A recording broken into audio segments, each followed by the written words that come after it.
Hello investors, अभी बज रहे हैं रात के 2:30 जब मैं ये वीडियो शूट कर रहा हूँ। तो आज मैं एक ऐसी इंडस्ट्री के बारे में बात करूँगा जिसके बारे में मुझे ऐसा लगता है कि मैं बहुत ज़्यादा होपफुल हूँ और आने वाले समय में ये बहुत अच्छा कर सकती है। तो दोस्तों, अगर एज़ पर गूगल मान के चलें, रिपोर्ट्स जो कहती हैं कि जो मार्केट साइज है वो हॉस्पिटैलिटी इंडस्ट्री का इंडिया में is projected to be approximately $24.61 billion in 2024, और इसको एंटिसिपेट किया जा रहा है कि ये $30.31 बिलियन हो जाएगा 2029 तक। तो जो प्रोजेक्टेड ग्रोथ है is anticipated to occur at a compounded annual growth rate of 4.73 throughout the forecast period of 2024 to 2029 friends. तो दोस्तों, इस इंडस्ट्री में ऐसा क्या खास है कि इस इंडस्ट्री में मैं ऐसा एंटिसिपेट कर रहा हूं कि आने वाले समय में अच्छा रिटर्न बन सकता है जो इस इंडस्ट्री में कंपनियां काम कर रही हैं। तो दोस्तों, जैसा मैंने अभी आपको बताना चाहूँगा कि अभी आपने रिसेंट पास्ट में सुना होगा कि अयोध्या जो मंदिर है उसका डेवलपमेंट हुआ, वहाँ पे राम मंदिर जो बना, तो वहाँ पे कहीं ना कहीं टूरिज़्म जो है वो अट्रैक्ट करता है। आने वाले समय में वहाँ पे टूरिज़्म बढ़ेगा। जैसा आप देखते हो, वैसे भी भारत में जो टूरिज़्म इंडस्ट्री जो है वो ग्रो कर रही है, जैसा रिपोर्ट्स भी कह रही हैं। तो इस इंडस्ट्री से मैं एक कंपनी की बात करूंगा डिटेल में। उससे पहले मैं आपको कुछ नंबर्स दिखाना चाहूंगा जो एज पर गूगल है। उसके बाद इकोनॉमिक टाइम्स के बारे में बात करेंगे।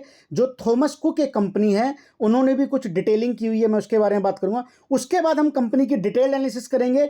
और अगर आपको ये मेरा एनालिसिस अच्छा लगता है तो चैनल को दोस्तों लाइक करें, चैनल को सब्सक्राइब करें, उस वीडियो को ज़्यादा से ज़्यादा शेयर करें, क्योंकि दोस्तों इस कंटेंट को बनाने में बहुत ज़्यादा एफर्ट लगता है। और I will be thankful if you subscribe, like and share the video. तो थैंक्स अ लॉट फ्रेंड। अब हम बढ़ते हैं जिस चीज़ की मैं बात कर रहा हूँ। तो दोस्तों, मैं जो है मनी कंट्रोल पे जाता हूँ, इकोनॉमिक टाइम्स पे, सॉरी फॉर दैट। इसमें यह लिखा हुआ है कि India's hospitality sector to see strong tailwinds, demand to outpace supply, Thomas Cook. इसका मतलब यह है दोस्तों कि आने वाले समय में स्ट्रॉन्ग टेलविंड्स मिल रहे हैं। तो दोस्तों, एक टर्म होता है हेडविंड्स, एक होता है टेलविंड्स। टेलविंड्स मीन्स ये होता है कि that's a positive thing. Demand to outpace supply, it means demand ज़्यादा होगी और सप्लाई पूरी नहीं कर पाएंगे आने वाले समय में। तो जब दोस्तों सप्लाई कम होती है और डिमांड ज़्यादा होती है, तो कहीं ना कहीं आप ये सोच सकते हैं किस लेवल की ग्रोथ है कि सप्लाई जो है उसको आउटपेस, डिमांड उसको आउटपेस कर देगी। तो अगर हम बात माने तो the country's hospitality sector is likely to witness strong tailwinds in the medium to long term, the demand outpacing supply, Thomas Cook, India's executive chairman Madhavan Menon said in an interview with PTI. He shared the company's expansion plan in India are focused on कोई model है and it is looking to opening around 20 new holidays outlet. तो दोस्तों, ये तो Thomas cook की report हो गई।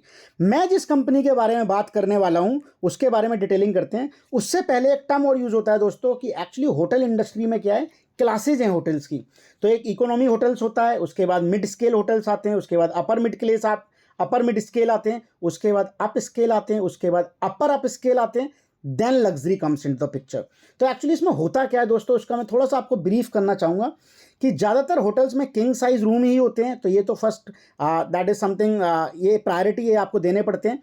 उसके बाद जो इकोनॉमी होटल्स हैं, वो जो मिड स्केल होटल्स हैं, इसमें आपको सेल्फ सर्व करना पड़ता है। लैक ऑफ एमिनिटीज़ होती हैं और फैसिलिटीज़ ज़्यादा नहीं होती हैं। उसके बाद जो अपर मिड स्केल होटल है, उसमें कहीं ना कहीं जिस होटल की मैं बात कर रहा हूँ, लेमन ट्री होटल, वो कहीं पे लीडर है इस सेक्टर में, इस पर्टिकुलर इस स्केल में जो इसकी कैटेगरी है। तो इसमें क्या है, आपको फुल सर्विस भी ऑफर की जा सकती है इसमें, या फास्ट या कैजुअल मॉडल पे काम होता है। अप स्केल होटल में क्या होता है, उसमें फुल सर्विस आपको मिलती है, उसमें आपको जो है स्विमिंग पूल भी मिलेगा, उसमें आपको फिटनेस रूम भी मिलेंगे। उसके बाद अपर अप स्केल होटल आता है, वहाँ पे आपको स्पा भी मिल सकता है और उसमें बार एंड लाउंज भी आपको मिलते हैं उस कैटेगरी में जो होटल्स के। और जो दोस्तों लग्जरी है, उसमें तो क्लब टाइप के जो क्लब लेवल रूम्स होते हैं वो होते हैं, बार है, लाउंज है, फिटनेस रूम है, स्पा है, हर तरीके की फैसिलिटी मिलती है दोस्तों। तो ये कैटेगरी है।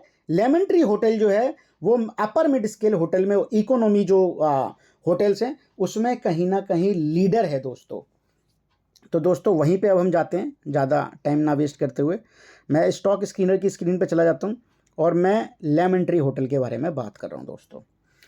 तो दोस्तों, लेमन ट्री होटल में क्या हुआ है, आप देखेंगे कि ये 5% डाउन है क्योंकि इसके रिजल्ट्स अगर आप दोस्तों बिलीव माने तो कहीं ना कहीं रिजल्ट्स अच्छे नहीं आए हैं। बट कभी भी मैं आपको हमेशा बोलता हूं कि अगर आपके क्वार्टरली रिजल्ट्स ऊपर नीचे हो सकते हैं, बट व्हेन ईयरली रिजल्ट, और वो भी कॉन्टिन्यूअस 3-4 साल से लगातार गिर रहे हैं, तो आप एक कंपनी के लिए मान सकते हो कि इस कंपनी में अगर आप इन्वेस्टमेंट कर रहे हो तो एक कंसर्न है, अदरवाइज कोई कंसर्न नहीं होता है। क्वार्टरली रिजल्ट्स ऊपर नीचे हो सकते हैं दोस्तों। तो जिसका ये रिजल्ट है जो क्वार्टरली, वो कहीं ना कहीं कम आया है, जिसकी वजह से इसमें ये करेक्शन दिख रही है दोस्तों। तो इसके बारे में पढ़ेंगे। तो जो लेमन ट्री होटल्स है, it largest mid priced and third largest overall hotel chain in India. तो जो मिड प्राइस कैटेगरी में बता रहा हूँ, जो इकोनॉमी है और जो मिड स्केल और अपर मिड स्केल है, यहाँ पे कहीं ना कहीं एमिनिटीज़ में कम फैसिलिटीज़ दी जाती हैं, और इकोनॉमी में तो आपको सेल्फ सर्व करना पड़ता है। तो इस तरीके की रेंज में ये होटल के पास इस तरीके के कस्टमर ज़्यादा हैं, यहाँ से ज़्यादा रेवेन्यू जनरेट करते हैं दोस्तों ये। तो अगर हम बात कर लें की पॉइंट्स की, तो leadership, Lemon Tree hotels are leaders in the upper mid scale to economy segment. जैसा मैं आपको वीडियो के स्टार्टिंग में ही बता चुका हूँ कि ये कहीं ना कहीं इस पर्टिकुलर सेक्टर के अंदर, मतलब इस जो क्लास है ये, यहाँ पे ये लीडर है। अगर होटल के पोर्टफोलियो की बात कर लें तो as of Q3 FY24 company जो है वो 100+ होटल्स जो हैं विद 9,687 बेड्स के साथ ऑपरेट कर रही थी। होटल के ब्रांड्स की अगर हम बात कर लें तो एक ओरिका है जहाँ पे 3 होटल हैं, वहाँ पे 863 रूम्स हैं। फिर उनका एक लेमन ट्री प्रीमियर है, वहाँ पे 18 होटल है, वहाँ पे 2514 रूम है। फिर एक लेमन ट्री होटल है, वहाँ पे 53 होटल्स हैं, वहाँ 3647 रूम्स है। उसके बाद एक रेड फॉक्स है, और ऐसे ही ये होटल की कैटेगरी दे रखी है। उसके बाद ये बोलते हैं कि जो कंपनी है उसने 298 रूम Q3 FY24 में नए ओपन किए हैं। अप्रैल, जैसे लिखा है, on April 24 the company open it's new hotel in Nepal. तो नेपाल में भी एक नया होटल इन्होंने ओपन किया है। अब दोस्तों बात कर लेते हैं ज्योग्राफिकल फुटप्रिंट्स की, कि जो होटल्स है are spread across 50+ locations. Its key hotels are located in Delhi, Mumbai, Calcutta, Hyderabad, Chennai, Pune, Ahmedabad, Chandigarh, Jaipur, Kochi, Ludhiana and many more. The company has hotels in Bhutan, 6 in Nepal and Dubai. तो इट मीन्स जो एक्सपेंशन प्लान है, और जब आप इसकी स्टॉक स्क्रीनर पे अपडेट्स आती हैं जो रेगुलर, आप देखेंगे कि जो कंपनी का मैनेजमेंट है वो कहीं ना कहीं बहुत ही अग्रेसिव है, मुझे ऐसा लगता है, अपने प्लान्स को लेके। और बहुत ही कन्विक्शन के साथ मैं देख रहा हूँ कि होटल्स में कभी यहाँ कभी वहाँ होटल्स ओपन होते चले जा रहे हैं। अब दोस्तों कुछ टेक्निकल टर्म्स की बात कर लेते हैं। इसमें लिखा हुआ है एरिया, उसके बाद रेवेन्यू, PAR का मतलब है पर अवेलेबल रूम, उसके बाद ऑक्यूपेंसी की क्या परसेंटेज है, उसके बाद एवरेज डेली रेट्स क्या हैं। तो दिल्ली में जो एवरेज डेली रेट्स हैं वो 4,941 रुपये का दिखा रहा है, बट जो रेवेन्यू पर अवेलेबल रूम इनको मिलता है वो 3,928 रुपये का है, और 79% ऑक्यूपेंसी मीन्स इतना परसेंट ये ऑक्यूपाई रहता है दिल्ली स्टेट में। उसके बाद तुम्हारा, मतलब दिल्ली बोल रहा हूँ मैं आपका, हाँ दिल्ली में। उसके बाद गुरुग्राम हो गया, उसके बाद हैदराबाद हो गया, उसके बेंगलुरु हो गया, उसके बाद Mumbai, Pune, rest of India. ये सारी परसेंटेज दी हुई है, ये आप स्क्रीन पे देख सकते हैं। उसके बाद होटल्स की बात करते हैं, वहाँ पे रेवेन्यू पर अवेलेबल रूम क्या है, वहाँ पे क्या ऑक्यूपेंसी और वहाँ एवरेज डेली रेट्स क्या हैं। तो आप ये देखेंगे कि जो रेवेन्यू पर अवेलेबल रूम है वो एवरेज डेली रेट से कम है दोस्तों। तो जब आप किसी चीज़ के कुछ रेट रखते हैं तो कहीं ना कहीं आपने भी नोटिस किया होगा कि वहाँ पे रेवेन्यू कम ही आता है। इट डिपेंड्स कि किस तरीके का वहाँ पे डिमांड है उस पर्टिकुलर टाइम पीरियड में। कई बार ज़्यादा भी मिल जाता है, बट ओवरऑल ज़्यादातर कम ही मिलता है। तो यहाँ पे ओरिका जो है वहाँ पे 4,682 रुपये जो है रेवेन्यू पर अवेलेबल रूम दिखा रहा है, 39% की ऑक्यूपेंसी है उस पर्टिकुलर होटल के अंदर, और 11,896 रुपये का एवरेज डेली रेट है। Lemon Tree, Red Fox, Keys और लेमन ट्री प्रीमियर, अगर हम बात कर लें रेड फॉक्स की, तो वहाँ पे जो 2,496 रुपये जो है रेवेन्यू पर अवेलेबल रूम दिखा रहा है, और 68% ऑक्यूपेंसी रहती है, और 3,697 रुपये का एवरेज डेली रेट है। अब बात कर लेते हैं दोस्तों मैनेज्ड होटल्स की, जो ये मैनेज करते हैं। तो कंपनी ने जो पैसा कमाया वो 32 करोड़ रुपए कमाया एज मैनेजमेंट फीस, और 17 करोड़ रुपए from fewer hotels and rest from franchisee third party से कमाया दोस्तों। होटल्स अंडर डेवलपमेंट क्या चल रहा है, तो company intends to spend 1,006 crore rupees for development 2 properties, Aurika Mumbai international airport, वहाँ पे 669 रूम्स का प्लान है इनका, and Lemon Tree mountain resort, वहाँ पे शिमला में 69 रूम्स का इनका प्लान है। पाइपलाइन प्रोजेक्ट्स मतलब क्या क्या अभी पाइपलाइन में Q3 FY24 तक की डिटेल्स हैं ये। तो ओरिका में अगर बात कर लें तो 2 होटल हैं, 242 रूम का प्लान है। उसके बाद लेमन ट्री प्रीमियर है, वहाँ पे 6 होटल हैं। उसके बाद लेमन ट्री होटल नीचे है, उसके में 37 होटल दिखा रहा है। रेड फॉक्स में 1 होटल दिखा रहा है, और जो कीज़ है वहाँ पे 9 होटल्स दिखा रहा है। रेवेन्यू ब्रेकअप की बात कर लेते हैं FY23 की। तो जो रूम रेंटल है, जो रेंट पे रूम उठते हैं होटल में, वहाँ से 77% रेवेन्यू आता है। तो मोस्टली आप ये मानेंगे कि ज़्यादातर रेवेन्यू वहीं से आता है। उसके बाद फूड एंड बेवरेज, वहाँ से ऑलमोस्ट 11-11.5% फूड एंड बेवरेजेस जो ये सर्विस देते हैं खाने की। उसके बाद liquor and wine 1%, banquet rentals 0.5%, other services 5.5%, और प्लस मैनेजमेंट फी 4%। ग्रुप में डिटेल में बात कर लेते हैं कि as of Q3 FY24 Lemon Tree the holding company owns and operate 17 hotels plus 1700 rooms. By FY28, the company plans to transfer all 100% owned asset to Fluor to recycle capital. ये इनके future plans दिख रहे हैं अभी। उसके बाद हम नीचे आ जाते हैं तो कस्टमर मिक्स की बात कर लेते हैं दोस्तों, Q2 FY23 की, कि किस किस तरीके का कस्टमर यहाँ पे आता है होटल्स में। तो कॉरपोरेट से 41% का रेवेन्यू आता है इनके पास। एयरलाइन जो होते हैं वहाँ से 5% का रेवेन्यू आता है। ट्रैवल ट्रेड से जो है वहाँ पे 6% का रेवेन्यू आता है। और जो OTA है वहाँ से 36% का रेवेन्यू आता है। तो मैं आपको बता दूं OTA होता क्या है। उसका मतलब होता है ऑनलाइन ट्रैवल एजेंसीज़, जैसे ईज़ माई ट्रिप है, जैसे आपका मेक माई ट्रिप है, ऐसी सारी एजेंसीज़ है, वहाँ से बुकिंग होती है।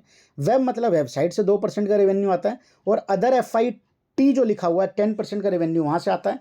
मैं उसका मतलब आपको बता देता हूँ। जहाँ से 10% का रेवेन्यू आता है उसे बोलते हैं free individual trader. It means आप ना ऑनलाइन बुकिंग कर रहे हैं ना कुछ कर रहे हैं, आप जस्ट ऐसी वॉक इन कहीं जा रहे हैं, आपको होटल की ज़रूरत पड़ी और आपने डायरेक्ट वहाँ से बात करके होटल को बुक कर लिया दोस्तों। दैट इज़ कॉल्ड FIT, जहाँ से 10% का रेवेन्यू आता है। एक्सपेंशन फ्यूल्ड बाय डेट, थोड़ा सा डेट है क्योंकि एक्सपेंशन में पैसा चाहिए, पैसा आपको बैंक से मिलता है, तो वो that's not a big deal.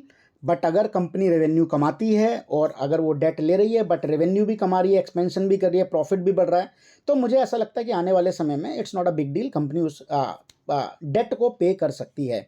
Focus पे बात कर लेते हैं तो the company has a target of 20,000 plus rooms with a 70% plus asset light portfolio by 2028. Company is targeting to open 300 plus hotels with 65% retail share target by 2028. ये दोस्तों इसकी detailing की बात करी। अब आ जाते हैं कंपनी के फाइनेंशियल्स के बारे में बात कर लेते हैं। तो मार्केट कैप जो है वो 9,490 करोड़ का है। तो ये आप मान के चलेंगे कहीं ना कहीं मिड कैप की कंपनी है। करंट प्राइस 120 का चलता हुआ, हाई लो आपको दिख रहा है, हाई 158 का बना चुकी है। शेयर में अभी पिटाई हुई है, पिछले 2-4 दिनों में 10 से 12% गिर चुका है क्योंकि क्वार्टरली रिजल्ट अच्छे नहीं है। बुक वैल्यू 12 रुपये की है, शेयर का प्राइस 120 का है, तो कहीं ना कहीं आप ये कह सकते हैं महंगा शेयर है इस टाइम पे। ROC ROE 11 और 16% के, फेस वैल्यू 10 की है। अगर किसी कंपनी की फेस वैल्यू 10 की है तो आप यहाँ पे स्टॉक स्प्लिट या बोनस का एक्सपेक्ट कर सकते हैं, जो मेरे को लगता है। प्रॉस की बात कर लेते हैं तो कंपनी ने जो है ओवर द 5 ईयर्स जो गुड प्रॉफिट ग्रोथ दिखाई है। कैगर की बात कर लें 23% से वो ग्रो हुआ है। रिपीटेड प्रॉफिट आ रहे हैं, डिविडेंड आ नहीं रहा है। स्टॉक जैसे मैंने आपको बोला बुक वैल्यू से महंगा ट्रेड कर रहा है। प्रमोटर्स की होल्डिंग बहुत कम है। तो ये चीज़ें हैं। इसके पीयर्स की बात कर लेते हैं तो इंडियन होटल से EIH है, चैलेट होटल से, लेमन ट्री होटल से। उसके बाद बात कर लेते हैं ऑपरेटिंग प्रॉफिट की। तो मैं आपको ईयरली दिखाऊंगा नेट प्रॉफिट, आपको मैं मंथली क्वार्टरली नहीं दिखाना चाहता हूँ। तो आप ये देखेंगे मार्च 22 में जो है कहीं ना कहीं कंपनी के पास लॉस था। उसके बाद 141 करोड़ का प्रॉफिट हुआ। ये फिगर्स करोड़्स में है दोस्तों, जैसे मैं आपको दिखा रहा हूँ, कंसोलिडेटेड फिगर्स इन रुपी करोड़्स। उसके बाद 182 करोड़ रुपए का प्रॉफिट है ईयरली बेसिस पे। तो कहीं ना कहीं धीरे धीरे प्रॉफिट बढ़ता हुआ। कंपनी के पास बोरिंग्स दिखाई दे रही हैं आपको 2,177 करोड़ की। लेकिन कंपनी के पास कहीं ना कहीं आप देखोगे फिक्स असेट भी बढ़ती हुई। तो अगर फिक्स असेट बढ़ रही है तो कंपनी कहीं ना कहीं इन्वेस्ट कर रही है। बोरिंग्स हैं, लेटर और सूनर कंपनी पे कर देगी, जिस हिसाब का टूरिज्म सेक्टर में ग्रोथ आती हुई दिख रही है दोस्तों। प्रमोटर्स की स्टेक कहीं ना कहीं 22% एक क्वेश्चन हो सकता है, बट FIIs DIs की स्टेक भी एक डिसेंट स्टेक है। 27% की स्टेक है, DIs की 15% की स्टेक है, और अदर्स में 0.06% की स्टेक है, और पब्लिक की 34% की स्टेक है दोस्तों। कंपनी ने भी रिसेंटली ही एक अनाउंसमेंट करी है। उन्होंने लेमन ट्री रिजॉर्ट जो है कान्हा मध्य प्रदेश में खोलने की बात करी है। तो कंपनी में बात कर रहा हूँ बहुत ही अग्रेसिवली होटल्स को ओपन करते चले जा रही है, उसको ऐसा लग रहा है। और जो मैंने मैनेजमेंट की कमेंट्री सुनी है, जो मैंने मैनेजमेंट के इंटरव्यू सुने हैं दोस्तों, आई एम प्रिटी श्योर कि ये आने वाले समय में कंपनी अच्छा करेगी, but this is my personal view, I am not recommending. ये हमेशा याद रखना, ये मेरा एक वो है। मैं आपको लेमन ट्री होटल की साइट पे लेके जाता हूँ दोस्तों, और यहाँ पे जो है शिट, लेमन ट्री की साइट में कुछ दिक्कत आ रही है अभी। तो दोस्तों ये अगर मेरा कंटेंट आपको अच्छा लगता है तो वीडियो को लाइक करें, चैनल को सब्सक्राइब करें, और ज़्यादा से ज़्यादा इस वीडियो को अपने दोस्तों के बीच में शेयर करें दोस्तों, ताकि उनकी भी हेल्प हो सके दोस्तों। बाकी मैं आपको एक बार और इकोनॉमिक टाइम पे लेके जाता हूँ, और मैं आपको दिखाना चाहता हूँ कि और क्या न्यूज़ हैं होटल इंडस्ट्री की। तो ये देखिए, थॉमस कुक जो एक तरीके की कंपनी है जो फॉरेक्स वगैरह में भी डील करती है, उसने नेट प्रॉफिट 73 करोड़ का बुक किया है। तो ओवरऑल मैंने ये देखा है कि लेमन ट्री होटल्स हो या EIH हो, या फिर जो है आपका और भी होटल है, इंडियन होटल्स हैं जो ताज वालों के हैं, तो वहाँ पे कंपनी अच्छा कर रही है। तो मुझे ऐसा लगता है टूरिज्म सेक्टर आगे बहुत अच्छा कर सकता है। आपको एनालिसिस कैसा लगता है कंपनी के बारे में, मेरे को प्लीज़ कमेंट में ज़रूर बताएं कि आपको एनालिसिस कैसा अच्छा लगता है। अगर आपको कोई क्वेश्चन में डाउट है तो please just let me know, I will try to answer all those questions. तो दोस्तों इन्हीं शब्दों के साथ मैं अपनी वाणी को विराम देता हूँ। और दोस्तों आई होप आपको वीडियो अच्छा लगेगा, आप चैनल को सब्सक्राइब करेंगे और लाइक करेंगे। Thanks a lot friends.